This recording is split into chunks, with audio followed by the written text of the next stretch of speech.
Hey, J'ai chaud. t'es allé à un lancement hier. Oui. J'aurais aimé ça y aller moi aussi. Hein. Vraiment, là, je m'excuse de ne pas avoir été là chez Clément Morin hier matin, 11h, mais avec mon nouveau dégât d'eau que j'ai eu dans mon sous-sol, j'aurai l'occasion de vous en reparler. Je ne veux pas avoir l'air de me plaindre de rien. Mais t'es allé au lancement du livre Confession d'une célibataire, mais c'est du 100% création mauricienne. C'est écrit par deux auteurs de la région, deux amis à nous, Julie Normandin et Mélanie Beaubien, qui sont deux auteurs qui avaient déjà écrit des romans, un roman chacune. Et elles ont décidé d'écrire ce roman-là à quatre mains, comme on dit.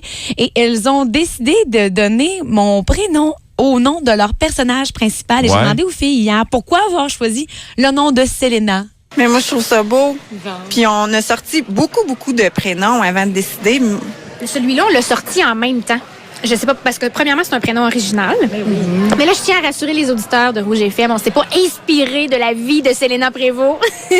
Non, je ne suis pas une médecin non plus. Non, et tu n'es pas rousse. Et tu ne portes plus la frange.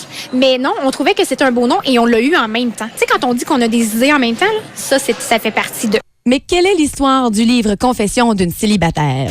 Selena est bien dans son célibat, c'est pas compliqué. Elle veut être seule avec son oiseau, alors que ses amis veulent qu'elle soit en couple. Donc, ils vont tout faire. Ils vont y organiser plein de dates. Ça fait plein de péripéties.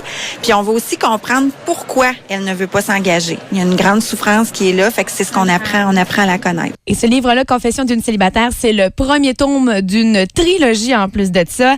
Et est-ce que les gars peuvent lire le livre Confession d'une célibataire? Je sais que c'est la question que tu te poses, Stéphane Beaulac. Ouais. Oui, qu'on arrête de penser que la chick-lit, oui, c'est de la littérature féminine, mais les gars peuvent avoir du plaisir à lire ça. Ils peuvent comprendre mieux les filles aussi. Voilà.